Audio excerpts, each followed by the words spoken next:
Je crois que sa sainteté est arrivée.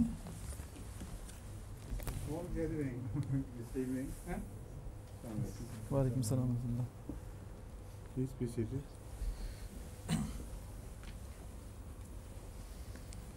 Yes. Jazakumullah. La première question. One oui. Spanish among the French, huh? We'll start by the lady, perhaps. Huh? Shall we start by the lady? Why not? Salam Salam. Issu d'une famille orthodoxe sunnite mais maintenant convertie à l'Ahmadiyya, je voudrais savoir s'il y aurait quelque chose de meilleur que je pourrais dire à ma famille à part des raisons pour lesquelles on s'initie à l'Ahmadiyya, afin d'améliorer la situation. I belong to a Sunni Orthodox Muslim family, and I'd like to know if Huzur could advise me on what I should tell my family to improve the situation between me and them since I have become an Ahmadi. What words could we give of advice to them? What sort of family it is? I don't know. It's a very strict family. Very Strict, strict Sunnis. yes. They are strict in observation of prayers, etc. as well, Yes. or only in views? In views mostly. Mostly in views. But as far as the practice of Islam is concerned, are they also as strict as they are in their doctrines? Yes. Yes.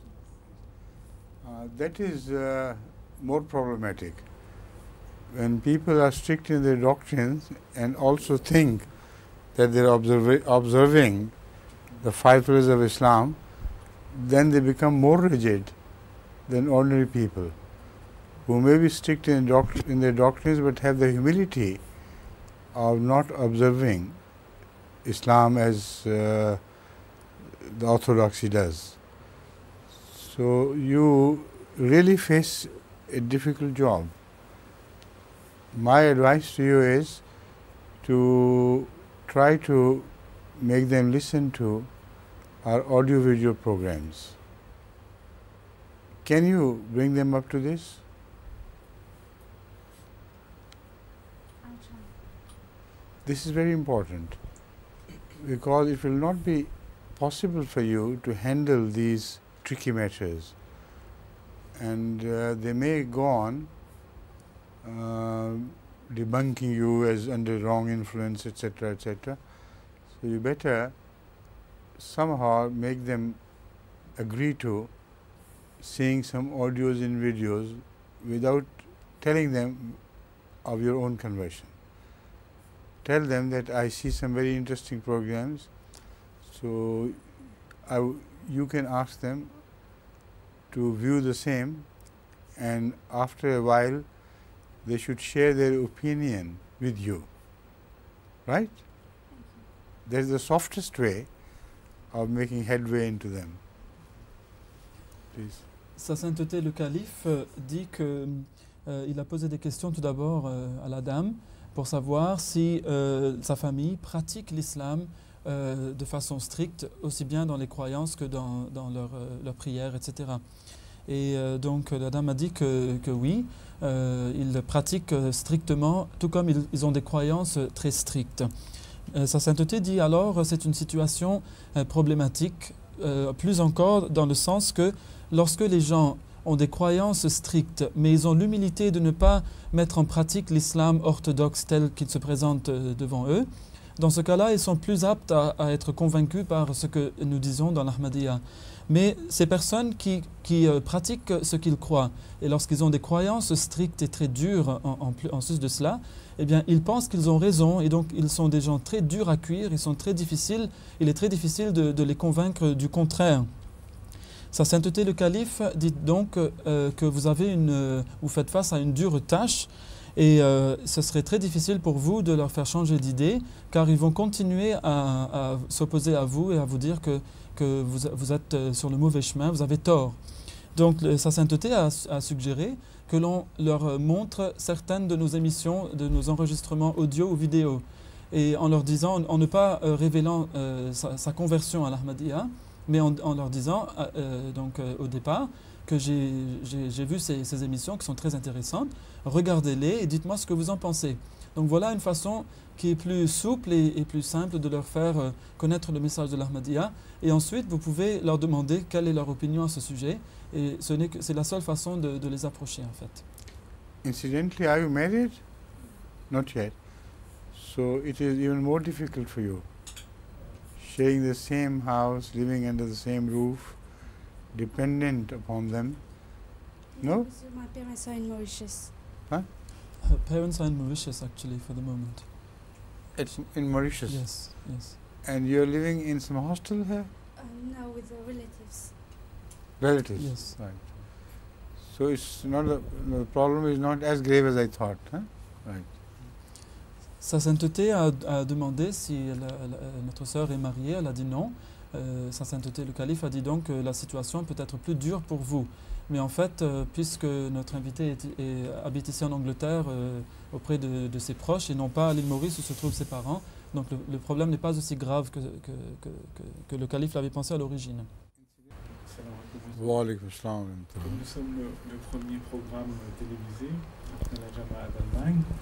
Est-ce que vous pouvez nous donner vos impressions et le bilan que vous faites de cette Jama'a?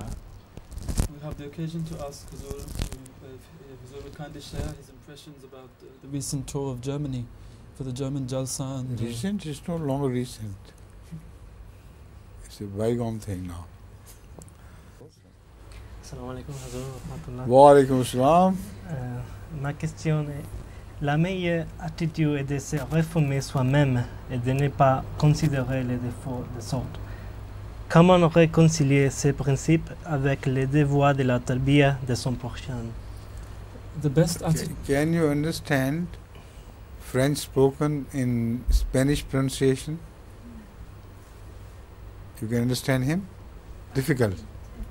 Yes, that's what I thought. Grammatically he may be correct, but he is speaking French entirely with Spanish pronunciation, which is plain and straightforward, and is not with those ups and downs like the French have. But you understood? Yes. Oh. Yes. Yes. What's The question is, the best attitude to adopt is to correct oneself, to self-analysis of one's mistakes and weaknesses. But how can we reconcile this with our need or our duty to do the tarbiyah of our neighbor? Which neighbor? In the common sense of the term. You see, you can do only tarbiyat if you observe the principle that if your own children live sharing the same house are close to you, only then you can do tarbiyat, not otherwise. If they don't feel attached to you, if you don't feel from you a sort of patronage which they cannot receive anywhere else, they will walk out of your tarbiyat the moment they become independent. And the sort of tarbiyat you think you are giving them, that is upbringing, that will not be lasting. So if this is the case of your own children sharing the same roof with you and depending on you to support them, how can you expect to expect better things of their neighbors who do not share anything of these which I have mentioned with their children? Only the right way is to start bringing them closer with their kindness by inviting them to feasts, by doing some services to them and so on and so forth.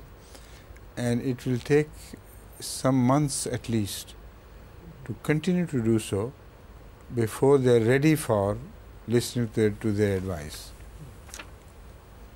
Before they bring them closer, they should not start preaching or advising them on ordinary things of life. Sa sainteté dit que vous ne pouvez faire la tarbiyah, c'est-à-dire l'éducation de la personne, religieusement parlant ou spirituellement parlant, que si vous observez un principe chez vous, qui est que vos propres enfants à la maison doivent être proches de vous. Il faut qu'ils ressentent un lien avec vous et qu'ils sentent qu'ils sont sous votre égide. Et ce n'est qu'alors qu'ils accepteront l'éducation que vous voulez leur offrir.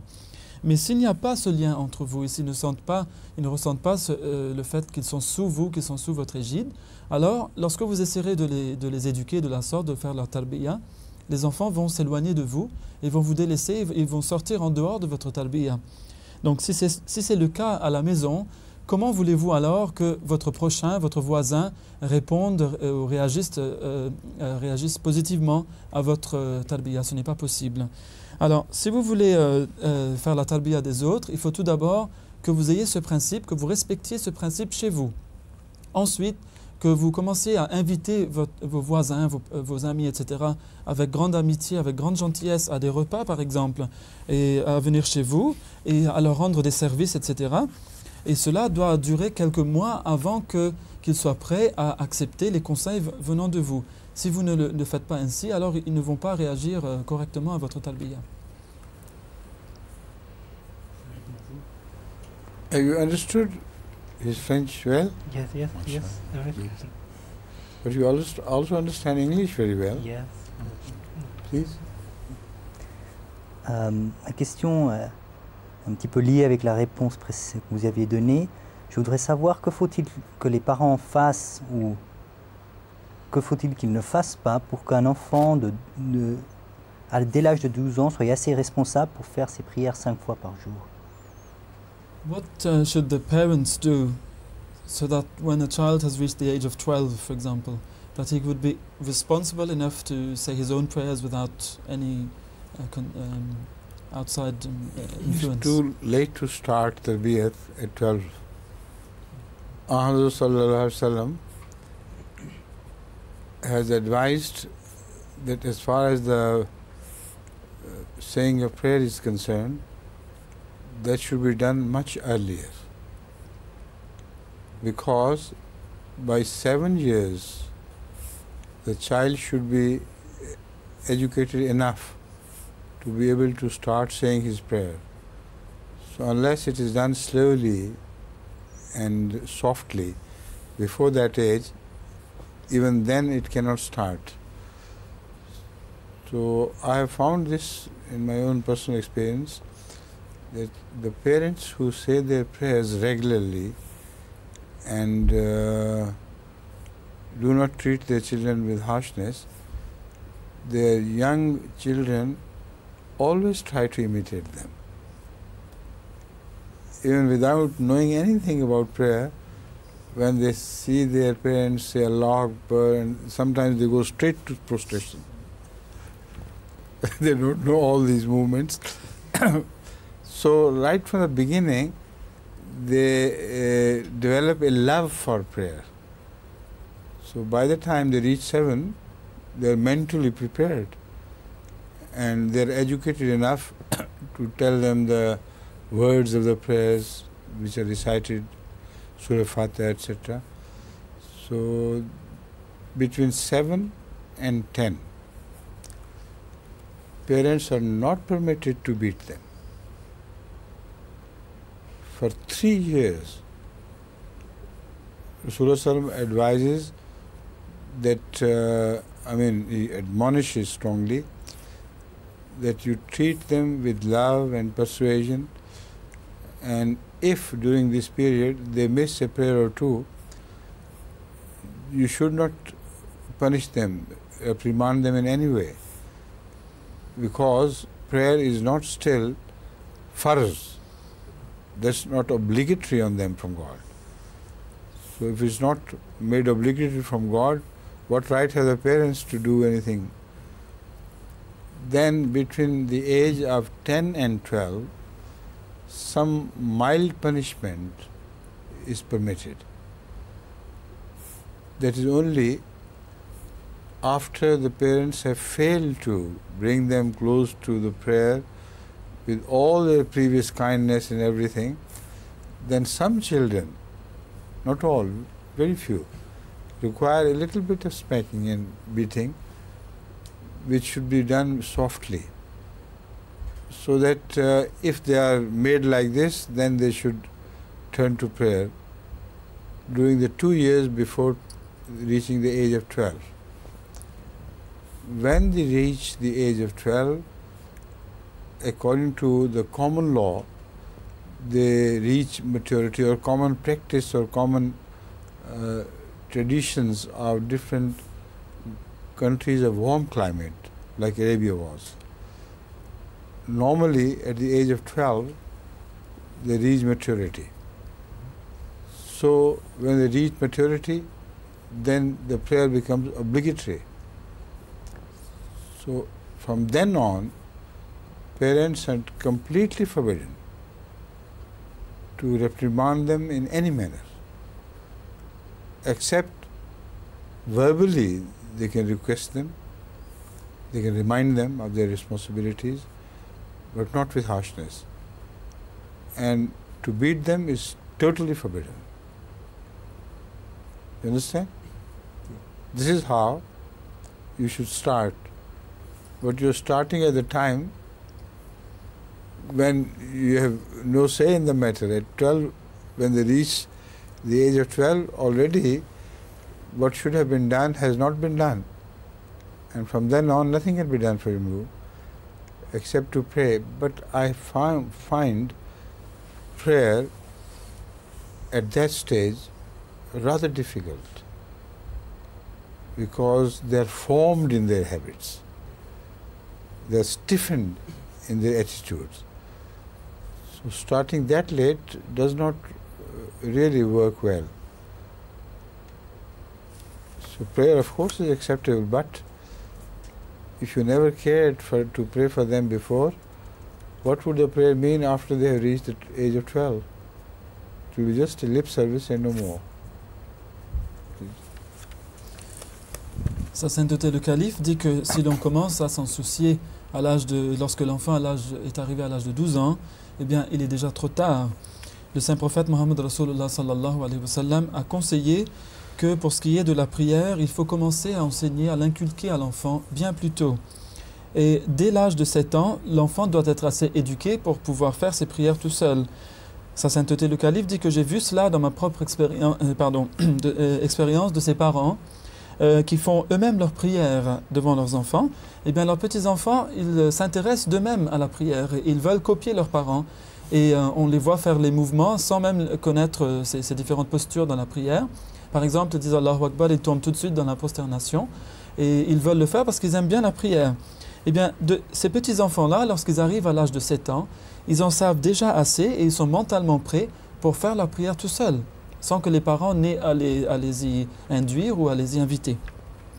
Le saint prophète Mohammed Rasulullah sallallahu alayhi wa sallam nous admoneste aussi davantage de ne pas punir ou réprimander les enfants qui sont entre les âges de 7 et 10 ans. Et c'est dans cette époque que l'enfant va prier, donc lorsqu'il aura appris sa prière. Et la prière, de toute façon, à cet âge-là, n'est pas obligatoire sur l'enfant. Donc on ne peut pas forcer l'enfant à la faire. Mais entre les âges de 10 et 12 ans, une faible punition, une punition qui n'est pas très sévère, peut être administrée à l'enfant si le cas est tel que les parents n'avaient pas réussi jusque-là à faire sa prière à l'enfant. Alors, dans ce cas-là, s'ils avaient échoué dans leur tentative précédente, ils peuvent punir donc légèrement l'enfant pour lui faire sa prière. Mais le calife dit qu'on voit que souvent dans les pays qui ont un climat chaud, les enfants arrivent à la majorité très vite.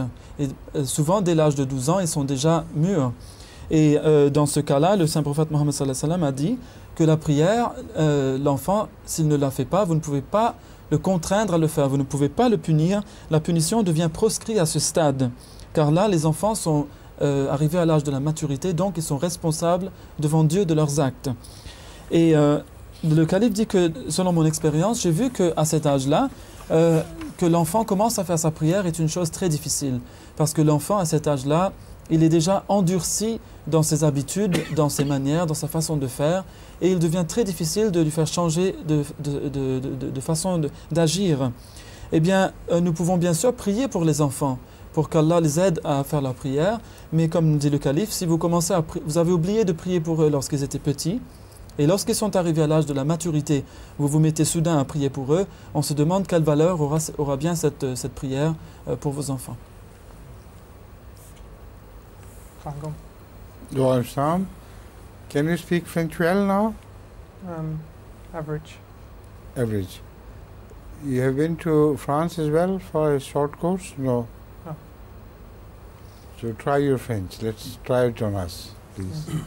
Ma question se rapporte aux traditions du Saint-Prophète. La parole du Saint-Coran, qui bien qu'ayant été révélée plus de 1400 ans de cela, n'est point dutée par les musulmans. Car Dieu a dit dedans que ceci est son livre et il le protégera lui-même. Mais ma question, c'est que les dires du Saint-Prophète, comment un musulman peut-il être sûr de son authenticité et sa véracité?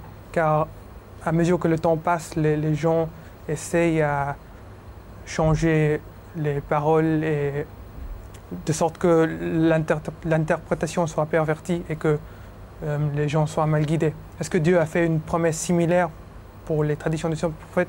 Paix soit sur lui. To me, he's speaking very well. He speaks excellent French, actually. And fluently. Very nice French. What do you think? Yes. Excellent, eh? MashaAllah. And you're too modest to admit that you know French well. Huh? Yes, please. The question in brief is that in the Holy Quran, Allah Ta'ala has said himself that he would protect the Holy Quran. It's a promise that he made. Correct. But is there a similar promise about the ahadith of the Prophet Muhammad Sallallahu Alaihi Wasallam? And if not, then how can we be sure of the authenticity of the words of Hazrat Muhammad Sallallahu Alaihi Wasallam? It's a very simple rule which you should follow, like a thumb rule. If the traditions of Rasulullah Sallallahu Alaihi Wasallam are in accordance with the teaching of the Quran, then they should not be rejected if the narration is not reliable. Narrators sometimes have weak links in their chain, and because of the weak links, many traditions are rejected by the experts, because they say one link is not reliable, while the contents of the hadith may be extremely reliable because it speaks exactly as the Quran speaks. So what is the harm in accepting a hadith which the Quran fully supports? Many such hadiths are known to have been accepted by Hazrat Masih Maud on the same principle. Like for instance, La alaka lama khalaqtul aflaq. This means that, O Prophet, were it not to be for you, I may not have created the universe. Now, this is perfectly in line with the Quranic juncture that all the great people of the world and religion, etc., refused to bear the load of amanat. But Muhammad Rasulullah Sallallahu Alaihi Wasallam went forward and accepted it. So this shows that the purpose of creation was to create one final model for the whole people to follow. And if the model is not created, then there is no purpose in an exercise which falls short of creating the final fruit. This is like you are sowing a mango tree. You take every care until it grows to mature age. And you have been putting hard labor into upbringing that mango tree, but for some reason it doesn't bear fruit. Had you known this, were you to know right before sowing the seed before planting the stone, would you have gone through that labor? Never. So this is the meaning of this hadith, which is in line with the Quran. And Hazrat Masih Islam has no hesitation in accepting it. Similarly, there are some traditions reported in an authentic book such as Bukhari, which fall foul of many Quranic statements, while the character of Rasulullah can never contradict any Quranic verse. So you have to accept the Quran and reject this thing as an invention by somebody. Although the links may be strong, but somehow, somewhere, somebody must have committed a mistake. See? So this is the thumb rule for judging a hadith to be authentic and reliable. Got it? Please. Huzur nous dit qu'il y a une règle très simple à appliquer dans ce cas, et c'est que si les traditions du Saint-Prophète Mohammed Rasulullah sallallahu alayhi wa sallam s'accordent avec les enseignements du Saint-Coran, eh bien on ne pourra pas rejeter ces hadiths, même si leurs narrateurs, donc les narrateurs de ces hadiths, sont douteux. On verra par contre que les experts en matière de hadith rejetteront un hadith si même un seul des narrateurs dans toute la lignée des narrateurs est de caractère douteux. Mais pourquoi, demande le calife, rejeter un hadith s'il s'accorde dans son esprit, dans son contenu, avec les enseignements du Saint-Coran et avec le caractère du prophète Mohammed sallallahu alayhi wa sallam? C'est ainsi qu'on voit que le Messie premier alayhi salam a lui-même mis en avant certains hadiths qui ont été rejetés par les experts de hadith à cause d'un narrateur douteux, mais à cause de son contenu. Il l'a accepté puisque le contenu, lui, était dans le sens du Saint-Coran, et en fait, c'est cela qui prouve que ça vient bien du Saint-Prophète Mohammed sallallahu alayhi wa sallam. Et le calife a cité un exemple qui était « Laulaka fama khalaqtul aflak ». Lama khalaqtul aflak. Je me corrige ici. Donc ça signifie que si tu n'avais pas existé, eh bien je n'aurais pas créé toutes les créations, les créatures qu'il y a autour de vous. Et c'est Allah qui le dit à propos du prophète Mohammed sallallahu alayhi wa sallam.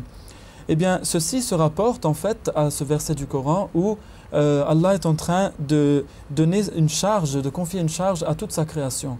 Mais toutes les créatures la refusent et refusent de la porter. Mais le saint prophète Mohammed sallallahu alayhi wa sallam est le seul qui avance et qui le prend courageusement sur ses épaules. Et donc le calife dit qu'il était le modèle que devait suivre toute la création, et il faut bien qu'il y ait un but à cette création. S'il n'y avait pas le but qui était le prophète Mohammed sallallahu alayhi wa sallam, pourquoi Dieu créerait-il l'univers? Le calife a illustré ceci en nous donnant l'exemple d'un manguier qu'on pourrait planter. Évidemment, le but c'est d'avoir le fruit. En fin de compte, c'est ce qu'on veut. Mais si vous savez qu'en plantant un manguier, il ne va jamais rapporter de fruits, et vous le savez à l'avance, eh bien, vous ne voudrez certainement pas planter un manguier tel que celui-là. Eh bien, c'est parce qu'il faut bien qu'il y ait un but à votre action. Alors, tous ces efforts iront en vain si vous savez qu'il n'y a pas de but finalement. Alors, voilà comment ce hadith ici, même s'il a un narrateur faible, va dans le sens du Saint-Coran et donc doit être accepté comme tel, comme venant du prophète Mohammed sallallahu alayhi wa sallam.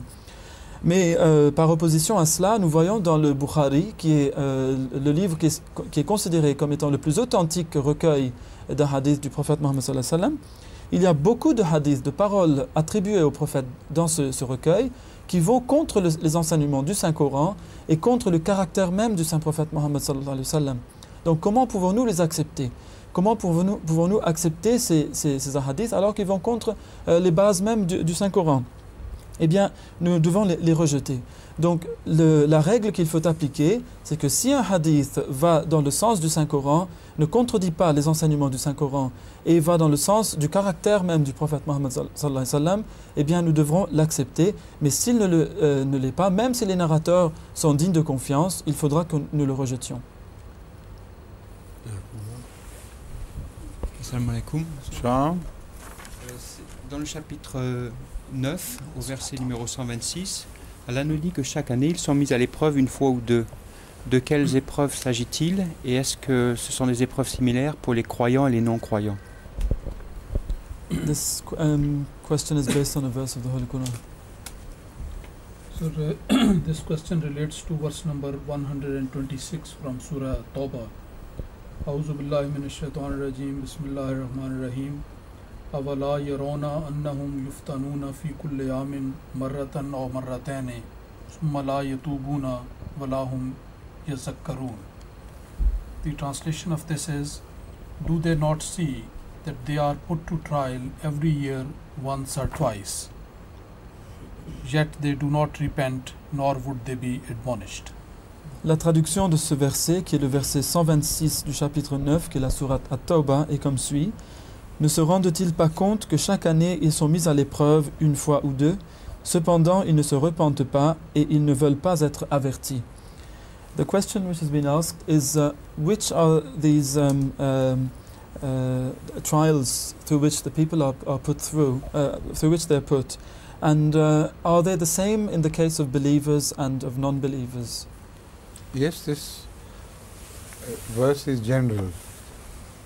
It's addressing the entire mankind. Read the address. The first two verses are وَإِذَا مَا أُنزِلَتْ سُورَةٌ فَمِنْهُمْ مَنْ يَقُولُ أَيُّكُمْ زَادَتْهُ هَذِهِ إِيمَانًا فَأَمَّا الَّذِينَ آمَنُوا فَزَادَتْهُمْ إِيمَانًا وَهُمْ يَسْتَبْشِرُونَ وَأَمَّا الَّذِينَ فِي قُلُوبِهِمْ مَرَضٌ فَزَادَهُمْ رِجْسًا إِلَى رِجْسِهِمْ وَمَاتُوا وَهُمْ كَافِرُونَ أَوَلَا يَرَوْنَ أَنَّهُمْ يُفْتَنُونَ. The address is not to Muslims at all. The address is to the non-believers and hypocrites.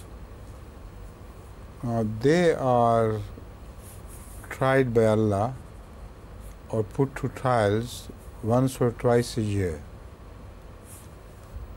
During that trial, they should realize that their conduct is not right and they should turn to God. But still they persist in their folly of obstinately rejecting the truth. Now, this trial can be of many different natures, in fact. Some people face financial crisis for a while, and during that crisis they quietly pray without anybody knowing. And when God hears that and removes the trial, then they forget again. Sometimes they have trial of sick children, sick wife, sick relative, their own sickness, etc. And then also there are times when they feel that Allah can help because they've heard of such things. So quietly, without telling their fellow hypocrites, they speak to Allah privately in their hearts. And during that trial again, it so happens that Allah listens to their prayer. And when they're out of the trial, then they forget Him again. So I think this is what the verse refers to, and the trials can be many. Even the students at the younger age face such trials. They never think of God, but sometimes when the examination is close upon them, they consider remembering God as well, or praying to Him. Now, they don't tell everybody. The case of Ahmadi youth is a different case. They ask for prayers, they pray for themselves, etc. But the verse is talking of hypocrites. And hypocrisy means hiding of certain facts. So that shows these trials remain secret to the outside world. Because basically they are hypocrites. And hypocrites always put a cover over their attitude, and deep inside they are different. So this is what I think is the case of such trials. please. Sa sainteté, le calife nous dit que ce verset a une application générale, certes, mais ici, les croyants ne sont pas adressés, car on voit que dans les versets qui précèdent, qu'il y a mention des mécréants et des hypocrites. Ces personnes sont mises à l'épreuve plusieurs fois dans l'année, et ce sont des épreuves dont ils devraient tirer leçon. Ils devraient se repentir de leurs mauvaises actions, de leurs mauvaises pensées, et se tourner vers Dieu. Mais ils ne le font pas. Alors, que sont ces épreuves? Elles peuvent être de différents types. Par exemple, une personne peut passer par des crises financières, et on sait que ces personnes, souvent, vont aller prier à Dieu en cachette, en privé, pour que personne ne les voit en train de prier, alors qu'ouvertement ils disent que nous ne croyons pas en Dieu, etc. Mais ils vont prier pour que Dieu enlève cette épreuve, les enlève de cette épreuve. Et lorsque Dieu les aide, alors ils oublient tout ce que Dieu avait fait pour eux. On voit aussi le cas de ceux qui ont des proches qui sont gravement malades, des enfants ou d'autres. Et ces personnes-là aussi, quoique se disant non-croyantes ou mécréantes en Dieu, vont prier à Dieu que Dieu les aide et les fasse sortir de cette tribulation, de cette épreuve. Lorsque Dieu les aide, à nouveau ils oublient. Ils ne disent pas aux gens ce que Dieu a fait pour eux. Donc le verset parle en fait de ces épreuves-là. Et le calife dit que beaucoup d'étudiants aussi passent par des épreuves similaires. Toute l'année, ils oublient Dieu, mais lorsque les examens se rapprochent, tout à coup, ils se mettent à prier à Dieu, que Dieu les aide à réussir à leurs examens. Mais l'examen fini, les résultats arrivés, ils oublient à nouveau Dieu. Bien sûr, le cas des jeunes musulmans Ahmadis n'est pas le même, car les jeunes Ahmadis, lorsqu'ils vont passer un examen, eh bien, avant, ils prient eux-mêmes et ils le disent, et ils demandent des prières aux autres. Donc, tout le monde prie pour eux. Donc, ils ne sont pas dans ce cas-là. Mais les autres étudiants, bien sûr, peuvent passer par cela. Cela révèle donc le caractère qui est à la base hypocrite de ces personnes. Car une personne hypocrite est celle qui va dire quelque chose, mais qui va en fait faire une autre, qui va cacher sa foi aux autres.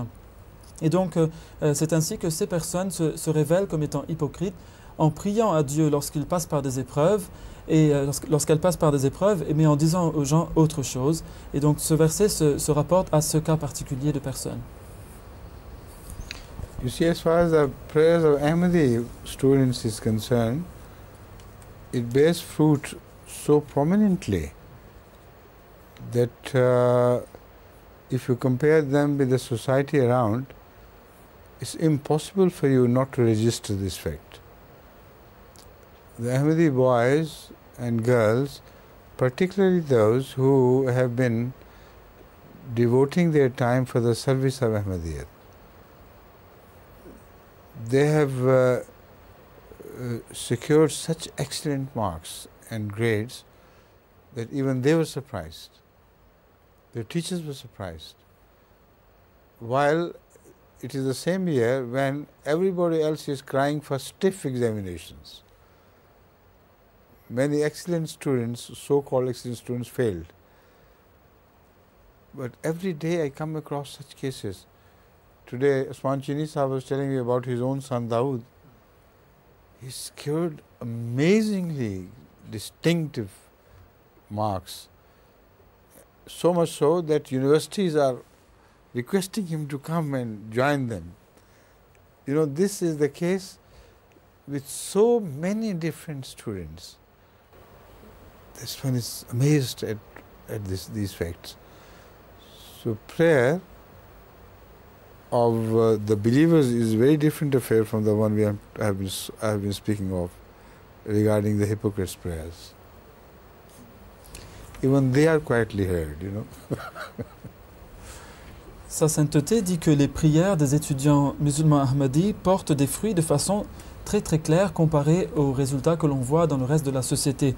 C'est ainsi que l'on voit que ces garçons et ces filles Ahmadis qui donnent beaucoup de leur temps, qui consacrent beaucoup de leur temps au service de la Jamaat, eh bien ces jeunes-là font d'excellents résultats, ils obtiennent de très bons résultats, alors que même leurs professeurs parfois sont étonnés car ils ne s'attendaient pas à des choses pareilles venant de ces élèves. Même dans ces années où tout le monde est en train de crier aux examens trop durs, etc., à la grande dureté de l'examen, Mais les résultats chez ces jeunes-là qui consacrent leur temps sont vraiment excellents. Presque tous les jours, j'ai des nouvelles pareilles. Et même aujourd'hui, dit Sa Sainteté, M. Ousmane Chou m'a donné la nouvelle de très bons résultats de son fils Daoud à ses examens. Et il a eu vraiment des résultats étonnants, vraiment très très bons, à tel point que dès maintenant, les universités sont en train de l'inviter à venir chez eux. Car il a fait vraiment de très bons résultats. Donc le calife dit qu'il y a une grande différence entre les prières des Ahmadis et des autres. Mais même les prières des hypocrites qu'ils font en cachette sont entendues par Dieu. C'est vrai. Actually, Daoud even got an A in French. And we were very happy about that. Well. Yes. Is it right? Also, yes. MashaAllah. Alhamdulillah. Yes, please. Huzour, je veux savoir comment est-ce que la race humaine s'est propagée en plusieurs différentes races et différents teints et traits quand le premier homme et la première femme a dû être d'un teint et d'une race particulière. The question is, how come so many races were born out of one couple, which I believe she is asking, were of the same race? How did they all come into being? All these different colors and different features, complexions. If you change your climate within a single generation, you see the difference in color. Many people who have been living in England for a while they came to England, they were rather dark in color. When they lived in England continuously for some time, they became pleasant in their complexion, if not very fair, at least there was a mildness to their darkness. But when they return home, within 2 months when they return, they're not very valuable. Amazing things happen. So the same thing happens to Africans who live here for some generations. Within 1 or 2, in a single generation perhaps this may not apply to Africans altogether, but I think it does. But the difference is not detectable by foreigners. Among themselves they know it does happen as well. But if they live 1 or 2 or 3 generations in England, their complexion decidedly changes. So this happens within our lifetime. Imagine the beginning of man and how long it took man to spread out to the world and stay there for very long periods. So during that period, of course, languages changed accordingly, but the colors and habits and bodies also began to change. So this is quite natural, and the Holy Quran speaks of this. The Holy Quran says that in the change of your color, your language, and what else? There's signs from Allah that you hail from the same original parents, long ago in history. But such diversification is caused by Allah. Otherwise, if such changes were not brought about, then in fact all the progeny of the Adam and Eve should have the same features. That means the changes are brought even genetically, not only under the influence of climates. People give birth to different children. Some are beautiful and some unfortunately are ugly, while the parents are the same. So there is another factor to which I am now turning my gaze, and that is the internal system of creation as devised by God. So it all depends on which gene meets which gene. And so diversification takes place within the body of the embryo. You understand? So this also is one of the factors which is responsible for the changes you have just mentioned. Sa sainteté le calife dit que si vous changez de climat, si vous changez de pays, eh bien dans une seule génération, vous allez voir une différence assez remarquable au niveau de la couleur de la peau. Des gens sont venus en Angleterre et on a vu eux-mêmes, après quelques années, leur teint, leur couleur s'éclaircir. Dans une seule génération, certains Africains, peut-être pas tous, mais le calife pense et dit que je pense que ça s'applique à tous les Africains, ils commencent aussi à s'apercevoir d'une différence, même si les non-Africains ne s'en aperçoivent pas, mais eux, entre eux, ils voient cette différence, ils la remarquent. Eh bien, si cela peut se passer pendant notre vie même, de notre vivant, eh bien, imaginez un peu le temps qui est passé depuis le début de l'homme, de la création de l'homme. Il y a eu beaucoup de temps pour que des changements énormes aient eu lieu. Eh bien, on voit que les teints, les habitudes et même les formes des gens peuvent changer de la sorte. Et en cela, dit le Saint-Coran, qui cite le changement des couleurs et des langues, il y a des signes pour ceux qui réfléchissent. Eh bien, si ces changements n'avaient pas eu lieu, il est certain que tous les enfants d'Adam et Ève auraient été exactement identiques. Et tout le monde serait identique les uns aux autres aujourd'hui. Donc, il y avait une raison derrière ce mécanisme qui est un mécanisme de la création. Et ceci nous amène, dit le calife, à voir ces changements au niveau génétique, car il y a aussi des changements qui ont lieu, qui surviennent à ce niveau. On voit par exemple, les mêmes parents peuvent donner naissance à des enfants plus ou moins beaux et d'autres qui sont plus ou moins laids malheureusement. Mais pourtant les parents sont les mêmes. Donc ceci a trait à ce système interne de la création et cela dépend de quels gènes vont rencontrer quels gènes pour créer cet enfant. Donc voilà le système que Dieu a mis en place et qui a apporté ces changements au fil du temps. Oui. Question. Ma question, c'est Dieu a promis de préserver l'intégrité de sa parole, donc le Coran, mais il n'a pas promis de préserver la compréhension pour tous les hommes.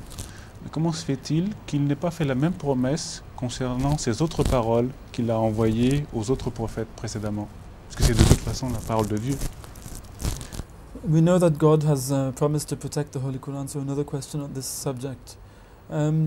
He hasn't promised to protect the understanding of the verses as such, as far as we can see in the Quran. But why did he not make a similar promise for the previous scriptures? Please speak of this again. Yes. The promise, as I understood the question, was only for protecting the Holy Quran as such. But there was no promise as such for the protection of the understanding of the Holy Quran in all ages. But why was not a similar promise made for the previous scriptures? In fact, there were two questions, I think, in this question. Because the previous religions were to be no longer the current coins in religion.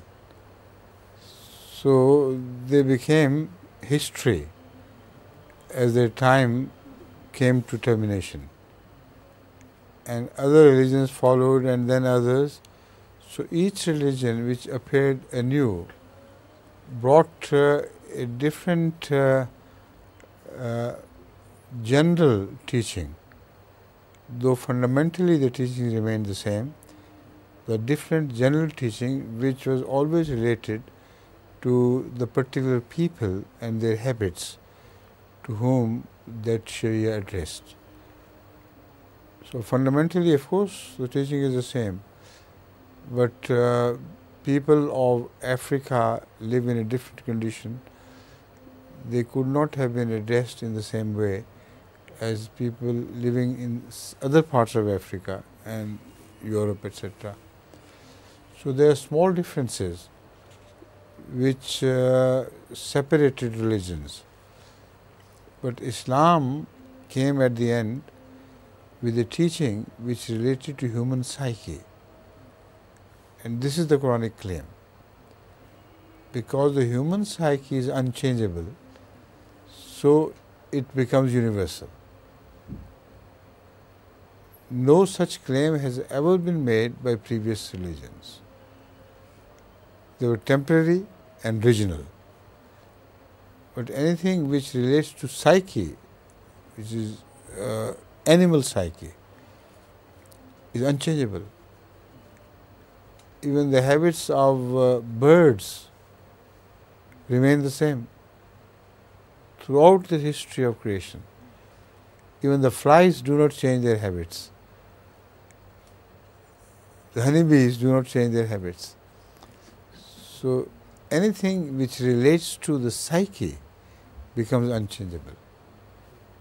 So this is what the Quranic claim is, that because God has taught the Quran in accordance with human psyche, so as long as it is not changeable, the Quran will not require any change. So when it will not require any change, then God must stand guard over it. See? Because it does not deserve to be changed. The same cannot be said of the previous religions, unfortunately. Sa sainteté le calife dit que les religions précédentes ne devaient pas, de par leur nature, rester monnaie courante dans la religion. Les religions sont venues, ils ont servi leur but et sont partis. Elles ont été suivies par d'autres, chaque religion apportant un enseignement général qui était différent du précédent, mais ayant toujours un enseignement de base qui était le même, essentiellement le même qu'on pouvait retrouver dans toutes les religions. Les peuples d'Afrique ont certains besoins qui sont différents, évidemment, des besoins des Européens. Et donc, il y a eu quelques petites divergences et différences au niveau de ces enseignements qui ont trait à ces besoins particuliers. Et c'est ainsi qu'il y a eu divergence au niveau des religions dans ce sens. Mais l'islam est la seule religion qui revendique des enseignements qui ont trait au psychisme humain. Et c'est la première religion à se faire. Aucun changement ne peut avoir lieu au niveau du psychisme et nous pouvons l'illustrer par le psychisme animal. Les animaux tels que les abeilles, etc., les oiseaux et d'autres animaux, ils ont toujours le même comportement selon leur psychisme qui ne change pas. Donc toute chose qui s'accorde avec le psychisme humain devra évidemment être inchangeable et puisque c'est inchangeable, cet enseignement ne requiert aucun changement et Allah doit le protéger car cette chose doit rester monnaie courante. Mais les autres religions, puisqu'elles n'avaient pas cette nature de base, elles ne devaient pas être protégées par Dieu pour cette raison-là. Oui.